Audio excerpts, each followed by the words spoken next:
জি 24 ঘন্টায় আমি সৌমিতা রয়েছি আপনাদের সঙ্গে। আচ্ছা বলুন তো, পর্দায় যখন কোনো সিনেমা আসে বা সিরিজ আসে, অনেক চরিত্রর মাঝে নায়কের চরিত্রটাই আমাদের মনে ধরে। কারণ কি? কারণ মনে হয় একটাই, যে আমাদের সঙ্গেও রোজ কিছু না কিছু অন্যায় ঘটছে, আমরা কখনো প্রতিবাদ করছি, কখনো প্রতিবাদ করতে পারছি না, কিন্তু পর্দার নায়ককে দেখলে আমরা বুঝতে পারি যে তার মধ্যে দিয়ে আমাদের কিছুটা আশা পূরণ হলো। সেরকমই একটা চরিত্র অনিমেষ দত্ত। নামটা খুব শোনা শোনা লাগছে না? যিনি আমার সঙ্গে আজকে আড্ডায় আছেন তাকে দেখলেই সবটা মনে পড়ে যাবে। আমার সঙ্গে রয়েছেন অনিমেষ দত্ত, শাশ্বত চট্টোপাধ্যায়। নমস্কার। আর এই অনিমেষ দত্তকে যিনি পর্দায় এনেছেন, মানে এই অনিমেষ দত্ত আমার মনে হয় রিয়েল লাইফে তিনি। আমার সঙ্গে রয়েছেন পরিচালক রাজ চক্রবর্তী। নমস্কার। এছাড়াও আমাদের আড্ডায় আরও অনেকেই রয়েছেন, যে দুজন রয়েছেন তার সম্পর্কে প্রথমে যার কথা বলবো, তিনি মানে বড় পর্দা থেকে ওটিটি তিনি ঠিক করে রেখেছেন, মানে যে কোনো কিছু অপশন খুললেই তাকে দেখা যাবে। আমার সঙ্গে রয়েছে ওম সাহানি। Thank you. নমস্কার।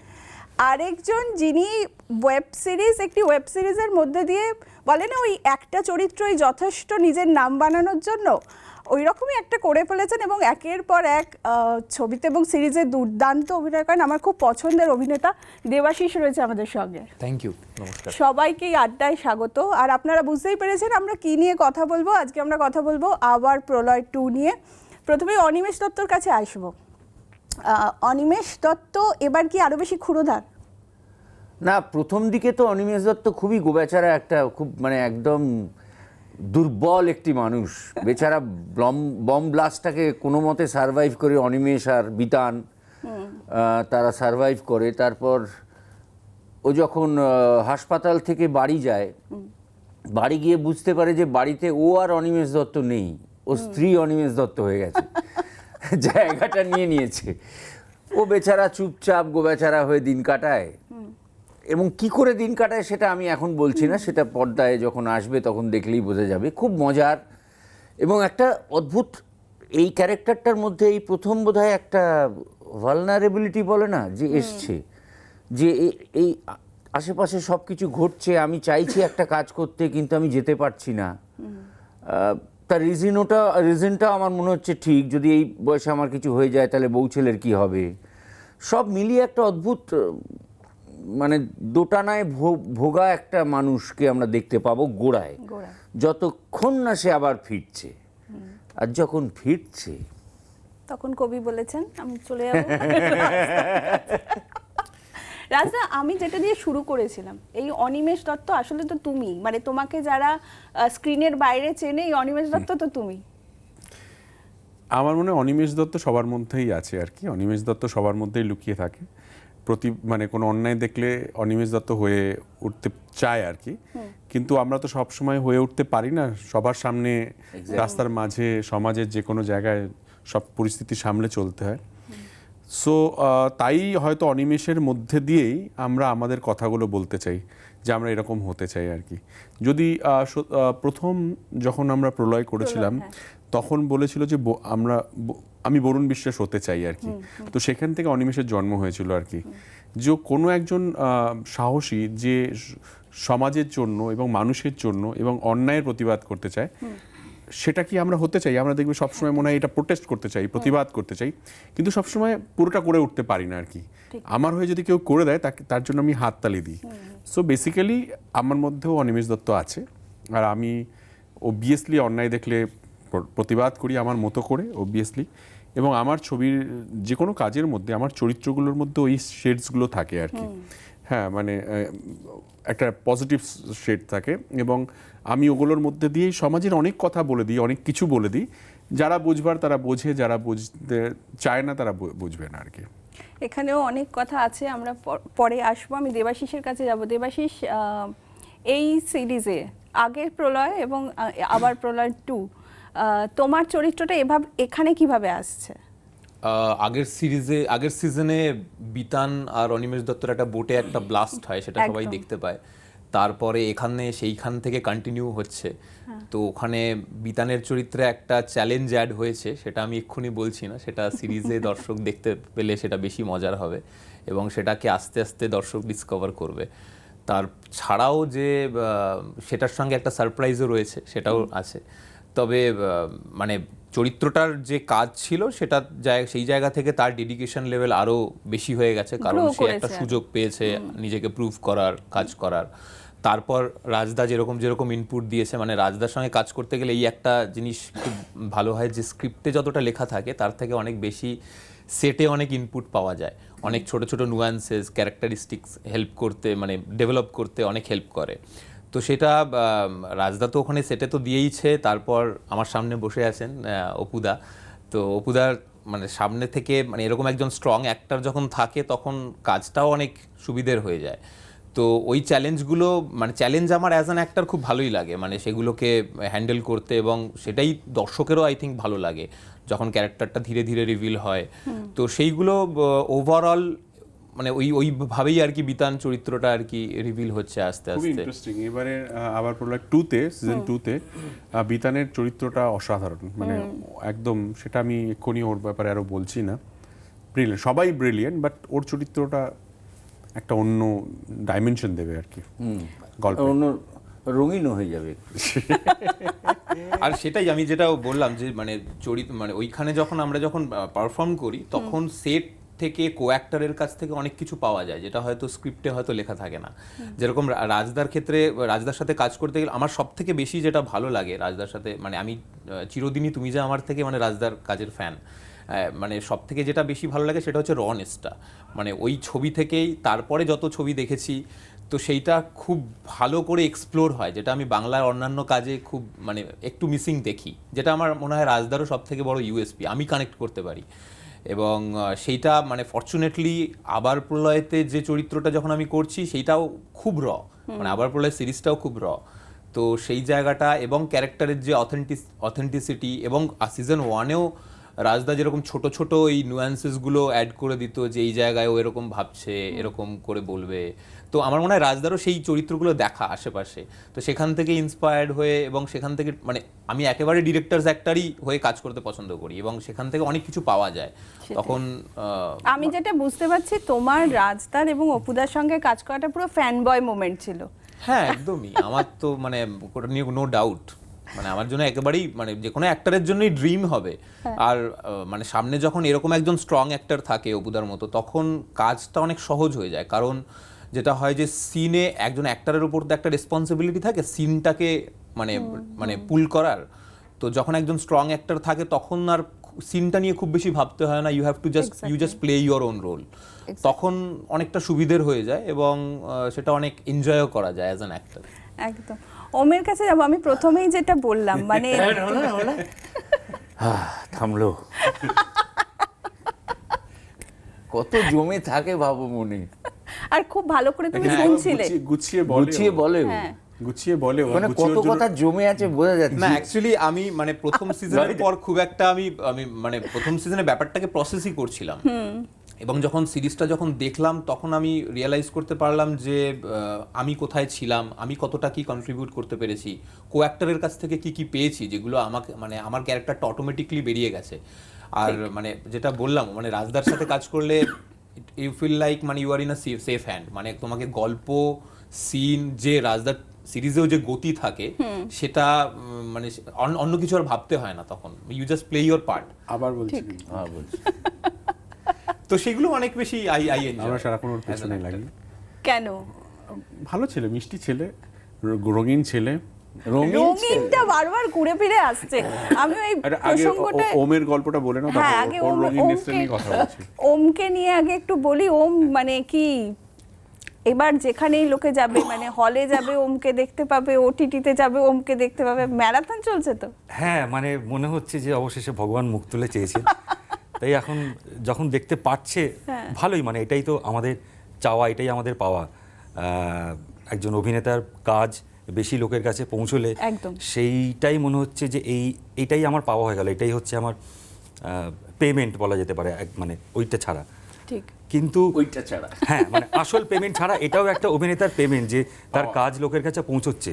তো আমি সেইখান থেকে আমি যখন দেখলাম যে এরকম একটা কাজ আমার কাছে আসছে, এবং অলওয়েজ থ্যাঙ্কফুল টু গড আমার বাবা মাকে অলওয়েজ আমি ধন্যবাদ জানাই যে আমাকে এই জায়গায় নিয়ে এসে যে আমি এখানে কাজ করতে পারছি।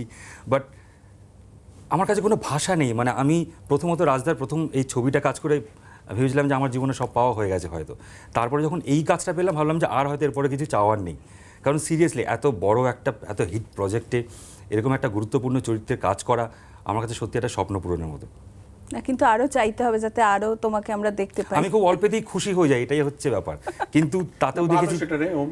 হ্যাঁ তো আসলে সত্যি কথা বলো তোমাকে, এরা খুব ভালো, হ্যাঁ সত্যি ওরা খুব এরা ভালো। ভালো অভিনেতা। অপুদা সত্যি বলো, এদের সঙ্গে কাজ করেছে না, আমি না, মুগ্ধ। definitely। মানে এই পুরো টিমটা আমি কলরব করলাম, প্লাস এইটাও করলাম, প্রলয় 2 করলাম, এবং নতুন হোক এরা হোক, এরা মানে মানুষ হিসাবেও যত ভালো অভিনেতা অত ভালোই মানুষ হিসাবে এরা মানুষ। সত্যিই তাই। মানে সত্যি এদের মধ্যে কোনো বড় মানে কাউকে ছোট করতে দেখিনি, কখনো কারো লেগ পুল করতে দেখিনি। ধরো ওম অভিনয় করছে তো দেবাশিস বা এরা সবাই বসে দেখছে, বা দেবাশিস অভিনয় করছে এরা মনিটরে বসে দেখছে, সব সময় আদান প্রদান করছে এবং সব সময় কাজ নিয়ে কথা বলছে। আর এদের সাইজগুলো এক, তুমি দেখবে ওম, দেবাশিস, তারপরে হচ্ছে রোহন, এরা প্রত্যেকে, তারপরে হচ্ছে অনুজয়, হ্যাঁ এরা সবাই একই রকম দেখতে, সাইজ একই, বয়স মনে হয় কাছাকাছি সবাই কাজ। হ্যাঁ অদ্ভুত অদ্ভুত ভালো এরা। আমাদের স্কুলিংটাও দেখো, আমরা ফ্লোরে তোমাকে দেখছি, অপুদাকে দেখছি, খরাজদাকে দেখছি, এইসব দিগ্গজ আর্টিস্টদের যখন দেখছি তখন নিজের থেকেই সব ওই স্কুলিংটা চলে আসে। যে আমার এটা মনে হয় যে একটা ভালো কাজ করার জন্য একটা ভালো টিম হওয়া খুব প্রয়োজন, এবং সেটা একদম রিফ্লেক্ট করে ডাইরেক্ট, মানে সেটার জন্য যে টিমটা চুজ করাটা খুব ইম্পর্ট্যান্ট একটা ফ্যাক্টর। এবং রাজদা এত বছর ধরে যে কাজ করছে এবং জানে যে কে কীরকম, কার কাছ থেকে কি বেরোবে, মানে কোন চরিত্রটার জন্য কে অ্যাপ্রোপ্রিয়েট, সেটার জন্য যে মানে শুধু মানে সামনে ক্যামেরার সামনে যারা অভিনয় করছে তারা নয়, মানে পেছনেও যারা, মানে তাদের পরিশ্রমের জন্যই এই কাজটা ওখানে এক্সিকিউট হতে পারে, সেটা হয়তো দর্শকরা জানতে পারে না। মানে পেছনে যে বিহাইন্ড দ্য ক্যামেরা যে একটা বড় একটা টিম কাজ করছে, ইনক্লুডিং ডিওপি, সাউন্ড, মিউজিক যারা করছে, অ্যাসিস্ট্যান্ট ডিরেক্টরের একটা টিম, তাদের মধ্যে যে একটা সবসময় একটা টান টান ব্যাপার থাকে। আমাদের যেভাবে আউটডোরে যেভাবে শুটিং হয়েছে ওখানে তো ওই টিম সাপোর্টটা তো লাগবেই একদম, তখন তো সেই জন্যই এরকম একটা কাজ এক্সিকিউট হতে পারে, এবং সেটার মধ্যে একটা এরকম একটা টান টান ব্যাপারও থাকে। আচ্ছা, এখানে তো অনিমেষ দত্ত ওর পিছনেই যাচ্ছে, ও তো দুষ্টু লোক, এখানে ডাকাতি করছে। না, এখানে কে যে বলো? কে দুষ্টু, আর কার পেছনে কে কার পেছনে কে গুলিয়ে সব, আদৌ অনিমেষ দত্ত কে, হ্যাঁ। এসব নিয়েই তো গল্প আর কি। ও আচ্ছা, এত ইজি নয়, এত সহজ নয়। তার জন্য দেখতে যতটা প্রত্যেকটা সহজ episode মনে দেখতে হয়, হবে। বসে আছে 4 জন আমরা, কিন্তু আসলে 4 জনের পেছনে আরো 4 জন আছে। একটা কাস্টিং নিয়ে আমার তো ট্রেলারেই ভীষণ ইন্টারেস্ট লেগেছে, সেটা হচ্ছে পার্থদার কাস্টিং, এবং লাস্টে যে পোর্শনটা তুমি হ্যালো রেখেছো। বাবু, হ্যালো বাবু, হ্যাঁ হ্যাঁ, হ্যালো স্যার। হ্যালো স্যার, হ্যাঁ ওই সবাই হ্যালো বাবু বলেই ডাকে আর কি। একটা জায়গায় খরাজদা বলছেও, আমি মানুষের আলুর দোষ শুনেছি, হ্যালোর দোষ আমি শুনি, আর পার্থদার সত্যি সত্যি হ্যালোর দোষ। না পার্থদার নিজের ওই দোষটা আছে বলেই ওই ক্যারেক্টারে ওটা ঢোকানো হয়েছে, কিন্তু হ্যাঁ, পার্থদার সঙ্গে অনেকক্ষণ পার্থদার কথা সঙ্গে বললে হ্যালো স্যার বলে কথা বলে, যদি হ্যাঁ হ্যালোটা থেকে থেকেই চলে আসে। হ্যাঁ ওইটা ওখান থেকেই ইম্প্রোভাইজ করা আর কি।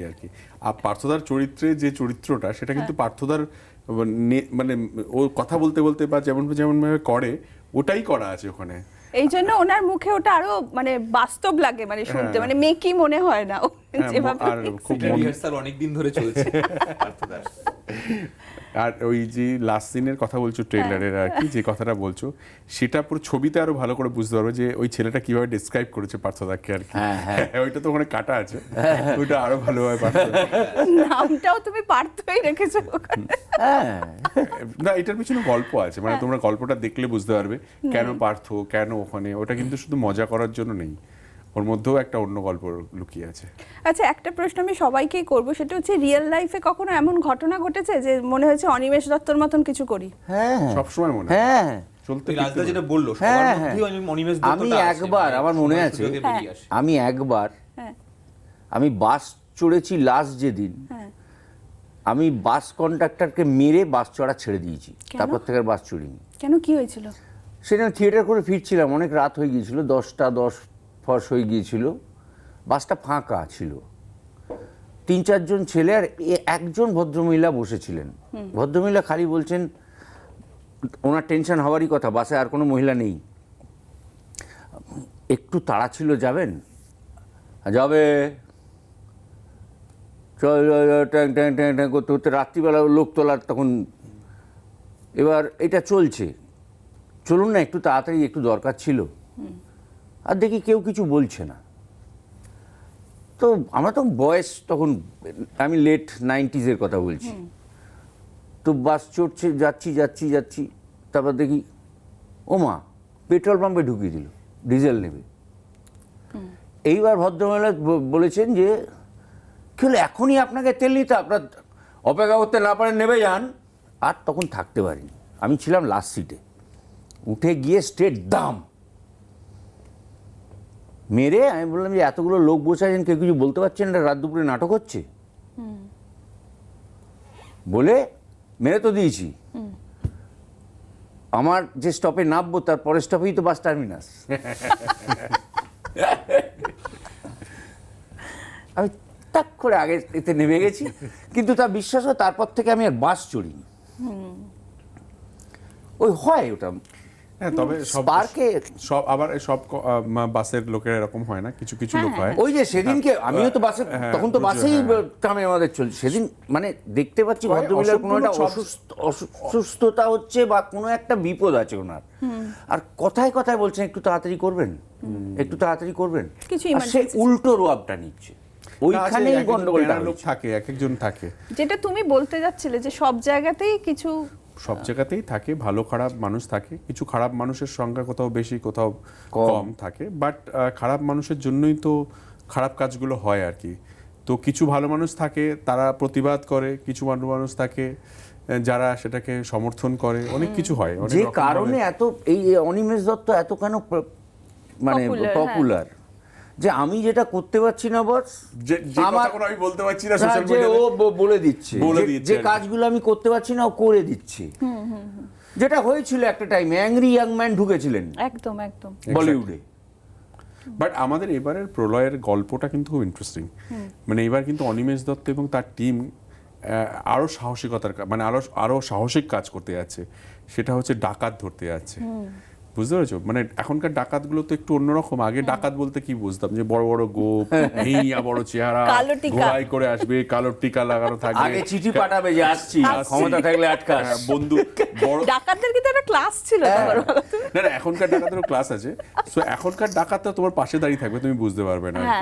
সো এখন এই স্মার্ট ডাকাতরা কিভাবে ডাকাতি করে এবং সেই ডাকাতদের মানে কত পাওয়ারফুল, মানে সত্যি সত্যি কত পাওয়ারফুল তুমি ভাবতেই পারবে না। হয়তো তোমাদের চ্যানেলেই প্রচুর ডাকাতের গল্প হয়, আমরা হয়তো অ্যাভয়েড করে যাই, অনেক অন্য বিষয়ে আমরা কনসেন্ট্রেট করে ফেলি, কিন্তু প্রচুর। তুমি রিসেন্ট টাইমস যত সোনার দোকান ডাকাতি হয়েছে এবং সেই ডাকাতি করতে গিয়ে কত মানুষ মারা গেছে, কত মানে আমাদেরই ব্যারাকপুরেই হয়েছিল যে সোনার দোকানে ডাকাতি করে যাওয়ার সময় বাচ্চাটা ওর বাবাকে প্রোটেক্ট করতে গেছে, বাচ্চাটার গলায় গুলি লেগেছে আর কি।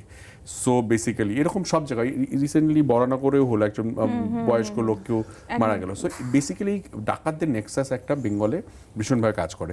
শুধু এরা সোনার দোকানে ডাকাতি করছে তা নয়, বিয়ে বাড়িতে ডাকাতি করছে, এরা বড় বড় বিজনেসম্যানকে ভয় দেখিয়ে টাকা তুলে নিয়ে যাচ্ছে। আর পুরো এই কাজকর্মগুলো হয় পুরো জেলের মধ্যে বসে, এবং একটা অন্য স্টেট থেকে পুরো জিনিসটা অপারেট হয়, এবং এর সঙ্গে প্রায় 700-800 ছেলেরা এর সঙ্গে জড়িয়ে আছে। এবং এই ছেলেদের বয়স হয়তো 20 থেকে 22 বছর, 25 বছরের মধ্যে। এদের অনেক ব্যাপার আছে, মানে ধরো একটা কোনো ডাকাতি করতে যাচ্ছে, সেখানে হয়তো 7 জন বা 6 জনের একটা টিম যাচ্ছে। এই 6 জন টিমকে আগে থেকে তৈরি করা হয়, তাদেরকে 1 মাসের জন্য সেখানে পাঠানো হয়।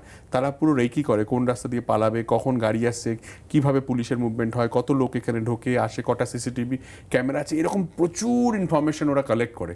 করার পরে ওই দিনটাকে ওটা চুজ করে যেদিনকে ধরো ওই এরিয়াতে কোনো একটা ইম্পর্টেন্ট কোনো কিছু আছে যেখানে পুলিশ ইনভলভ হয়ে যাবে, পুলিশ মানে ফোন করলেও যাতে পুলিশ 1-2 ঘন্টার মধ্যে না আসে, সো ওরা করে নিয়ে বেরিয়ে যাবে। যখন যে বাইক বা গাড়ি করে আসে সেই কোনো নাম্বার চেঞ্জ করে দেয়। সো এটা করে নিয়েই ওরা কি করে, সঙ্গে সঙ্গে ওরা একটা অন্য স্টেট বা অন্য জায়গায় বেরিয়ে চলে যায়। সো এটা একটা প্রচণ্ড আর হাই টেকনো পুরোটা মোবাইলে চলে, আর পুলিশও এদেরকে ধরে ফেলে ম্যাক্সিমাম ক্ষেত্রে। এই পুলিশ ট্র্যাক করে, এই ফোন দেখে দেখে দেখে ট্র্যাক করে। মানে এই যে পুলিশের হিরোইজম এবং এদের এই চোর পুলিশের খেলা, এটার মধ্যে না একটা অসাধারণ সাসপেন্স লুকিয়ে থাকে। সো আমাদের গল্পটা এবারে সেই রকমই একটা গল্প, তার সঙ্গে অবভিয়াসলি পাস্ট যে গল্পটা ছিল তার একটা কানেকশন অবশ্যই আছে। আচ্ছা, আমার এখানে একটা জিনিস খুব ইন্টারেস্টিং লেগেছে, সেটা হচ্ছে সাংসদ বিধায়ক যারা হন তারা নিজেদের এলাকা সম্পর্কে সর্বদা ভালো বলেন, যে আমার এলাকায় এসব কিছু হয় না, ভালো বলে। তুমি একটা গল্প বলতে শুরু করলে যেখানে ডাকাতি হচ্ছে এবং ব্যারাকপুরেই হচ্ছে। হতে পারে, ডাকাতি তো যেখানে খুশি হতে পারে, ভালো কাজ সব জায়গায় হতে পারে, খারাপ কাজও সব জায়গায় হয় আর কি।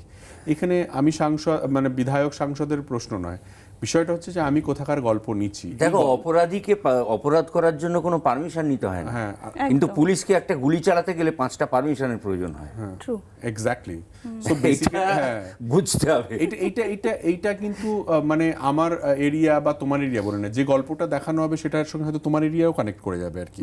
এটা কিন্তু একটা বড় অংশের গল্প, মানে এখানে রানাঘাটে সোনার দোকান ডাকাতি হয়েছে, বা রানীগঞ্জে ডাকাতি হয়েছে, বা ব্যারাকপুরে কোথাও কিছু একটা হয়েছে, বা বরানগরে কিছু একটা হয়েছে, বা কলকাতায় কিছু হয়েছে, সব কিছু এর সঙ্গে জড়িয়ে যাবে একসঙ্গে আর কি এটা এই গল্পের মধ্যে আর কি। ব্যারাকপুরটা আমার কাছে অবভিয়াসলি আমার একটু বায়াসড ব্যারাকপুর নিয়ে, যে আমার মনে হয় যে ব্যারাকপুর একটা ঐতিহাসিক জায়গা, এখানে অনেক কিছু করার আছে। সো আমি আমার কাজের মধ্যে ব্যারাকপুরকে ইনকর্পোরেট করে নিই আর কি। সেটার মধ্যে খারাপ দেখানোর জন্য নয়, নামটাকে মানে কানেক্ট করে নিই। দেখবে আমি আগে যখন কাজ করতাম তখন কি হতো, হালিশহরের নামটা কানেক্ট করতাম, এটা হয় একটু বায়াসনেস থাকে আর কি, যে আমার জায়গার নাম নৈহাটিতে বড়মার মন্দিরের সামনে বড় মন্দির, তুলকালাম গান ফাইট, হ্যাঁ, তোমাদের বর্মান শুটে- মন্দিরের সামনে অত লোকজন, অত লোক। কি মজা যে নিজেদের জায়গায় যে শুট করছি, হ্যাঁ। এবং এই জায়গা এই কাজটা তো থেকে যাবে আর কি। ওই রকম একটা ব্যাপার থাকে, পারসেপশন আর কি। এই যে সাংসদ বিধায়কের জায়গায় যে তোমরা শুট করলে, স্পেশাল কিছু ট্রিটমেন্ট পেলে? হ্যাঁ, নইলে শুট করতে পারতাম না তো। কি করে পারবো ওই ভিড়ে? আর ওখানকার লোকাল মানুষের যে ওই সাপোর্ট জায়গাটা খুব পেয়েছি জনবহুল। প্রচন্ড ভাবে, Day by কাউকে day তো আমরা বাড়ছে। আটকাইনি। Day by day। আমরা তো কখনো বলিনি যে আপনারা এদিকে আসবেন না, রাস্তা ব্লক আছে, কিচ্ছু না।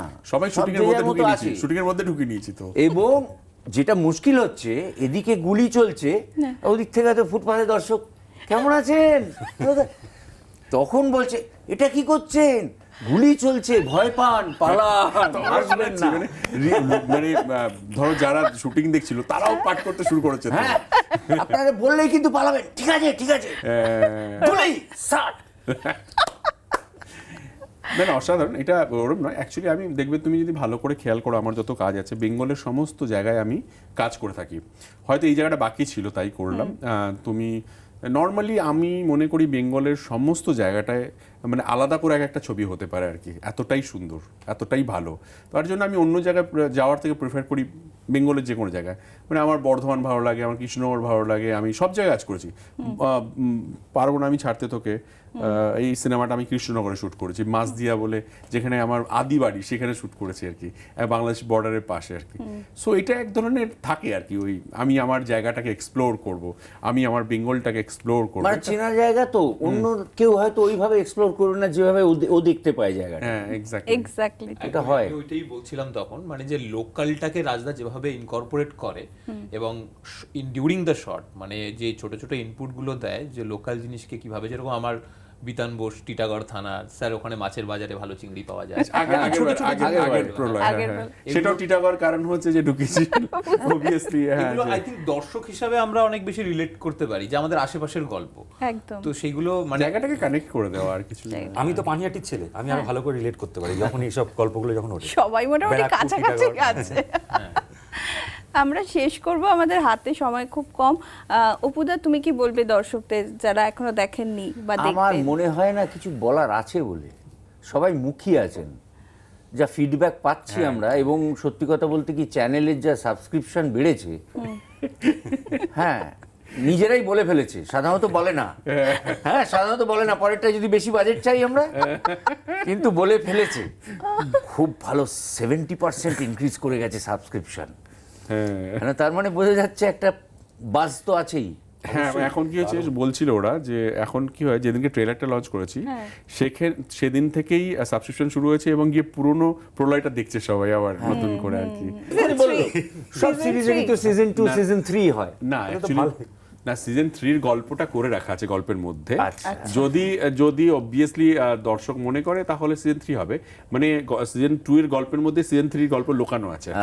যেমন সিজন 1 এর গল্পের মধ্যে সিজন 2 এর গল্প লুকানো ছিল, ব্লাস্টের মধ্যে লুকানো ছিল ব্যাপারটা। তেমনই সিজন 2 এর গল্পের মধ্যে সিজন 3 লুকানো আছে।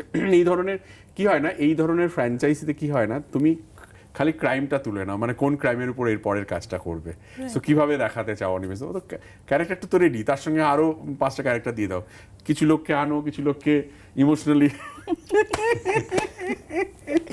ইমোশনালি বিদায় জানাও। সো বেসিক্যালি তো মানে ইন্টারেস্ট, আমার ভীষণ মজা লাগে ওয়েব সিরিজ করতে, মানে আমাকে আমার মতো করতে দিলে অবশ্যই, কেন লেয়ার অফ স্টোরিজ থাকে, লেয়ার অফ ক্যারেক্টার থাকে, লেয়ার অফ, মানে এত বড় করে শুট করা, এত কিছু, কোনো সত্যি কথা বলতে কি এই এত কিছু না, 2 ঘন্টার ছবিতে আমরা কিছুই করে উঠতে পারি না। তারপর আর একটা ওটিটিতে কি হয় না, ওয়েব সিরিজের ক্ষেত্রে কিছু লাইসেন্স পাওয়া যায় কিছু করার আর কি, বাসনা পূরণ করার আর কি। সেটাই, আমাদের হাতে একদমই সময় কম, নইলে আমরা বোধহয় আরো আধ ঘন্টা আড্ডা দিতে পারতাম। বেশি মানে মানে 8টা এখনো তো কিছুই আসেনি যে ওম কি খেতে ভালোবাসে, কি খেতে ভালোবাসে, কি দেখতে ভালোবাসে, কি দেখতে ভালোবাসে। আবার প্রলয় 2 দেখতে ভালোবাসি আমি, কিন্তু আমরাও কিন্তু আবার প্রলয়ের ফ্যান, সেখান থেকে আবার প্রলয় 2-তে আমিও রয়েছি, মানে আমার ফ্রেন্ড সার্কেলও একদম মুখিয়ে বসে রয়েছে যে কতক্ষণে এটা আমরা দেখবো একসঙ্গে। 3-তে কোনো রোল আছে কিনা এখন থেকে সেটা কিন্তু জানি না, সেট সেটা আপ তো করে নাও। ক্যাপ্টেন বলবেন আর কি, উনি যদি ভেবে ও থাকেন। তো শোটা রিলিজ হওয়ার পর ওম, আমি জানি না কার কি হবে, বাট ওমের অনেক কিছু হবে এটুকুনি আমি বুঝে গেছি। সেটা যা হবে সেটা বুঝতেই পারছি, আমি ওর সঙ্গে এটাই আলোচনা করছিলাম। ভালোই। লয়ার টিয়ার কথা বলে রেখেছিস তো ভাই? ভালো লয়ার কথা বলে রেখেছিস তো? মানে কোনো বড় বোমা Main ফাটতে জায়গায় কথা বলে চলেছে। রেখেছি। মেন জায়গায় কথা বলা আছে যাতে লয়ার অবধি যেতে মেন না জায়গাটা হয়। বুঝতে পারছি না, ও আবার আমি বলছে না সেই তো সবাই অ্যারেঞ্জ করে ভাবছে যে সবাইকে একসঙ্গে নিয়ে দেখাবে, খাওয়া দাওয়া হবে। আমি বললাম খাওয়া দাওয়া তো প্ল্যান করে রেখেছে, ওই খাওয়া কি তোর মাথায় মানে ঢালা হবে কিনা সেটা দেখে নিস ভাই। সেটা তো আমি বলতে পারছি না কিছুতেই, এবারে সেটা এগুলো অলওয়েজ বলে নিবি, না বলে রেখেছি, বলা আছে তো যে বলা- এরকম ব্যাপার ওখানেই আছে, বলে একদম সেট করা রয়েছে, ব্যাস হয়ে গেছে। তাই সে একদম পুরো একটা প্রিমিয়ার অ্যারেঞ্জ করবে মানে আর কি বাড়িতে। এখানে সিরিজের থেকেও বেশি রহস্য ঘনীভূত হয়ে হ্যাঁ, যাচ্ছে একদম। যে এই সিরিজে কি থাকবে এবং তারপর আরো কি সব বেরিয়ে আসে। দেবাশিসকে আমাদের ওই বললো না ইম্প্রোভাইজ করে কেন আমাকে থ্যাঙ্কস জানাচ্ছে হ্যাঁ, বাবা, হ্যাঁ, হ্যাঁ। বেসিক্যালি কি হয়েছে, দেবাশিস ও কি করলো, নিজের চরিত্র নিজেই তৈরি করতে শুরু করে দিল আর কি। ধরো ওই গল্পটা লেখা নেই, ও এমনভাবে তাকাতে শুরু করলো, এমনভাবে বলতে শুরু করলো যে আমাকে দেখে দেখিয়ে করতো, আমি আচ্ছা ওই ট্র্যাকটা তৈরি করতে হবে তো চলো ওই ট্র্যাকটা তৈরি করে দিলাম, সেটাই ও করলো। ওই যে জীবনে রং লেগেছে। মানে হিন্ট দিত যে আমাকে নিয়ে এটা একটা করো। করো আর কি, তাকানো এতে কি হচ্ছে কি, আমাকে আমি আমার কলিগের দিকে এমন লুক দিলাম যে ওই অ্যাঙ্গেলটা তোমায় রাখতেই হবে। রাখতেই হবে আর কি। থ্যাংক ইউ সো মাচ সবাইকে, ভীষণ অনেক কিছু জানলাম, মানে মজাও ছিল এবং অনেক, এবার এটা দেখার জন্য উৎসাহ আমার ডাবল হয়ে গেল। বাকি আগে ছিল না? আগে তো ছিলই, আমি তোমাকে কতবার জিজ্ঞেস করেছি যে প্রলয় 2 কবে আসছে। ওর জন্যই বানানো, কিন্তু তোর জন্যই। Thank you so much. আর আবার প্রলয় 2 তো আপনাদের দেখতেই হবে, আর বাকি সমস্ত খবরের জন্য চোখ রাখুন জি 24 ঘন্টায়। বাংলার আওয়াজ, বাঙালির আবেগ, জি 24 ঘন্টা।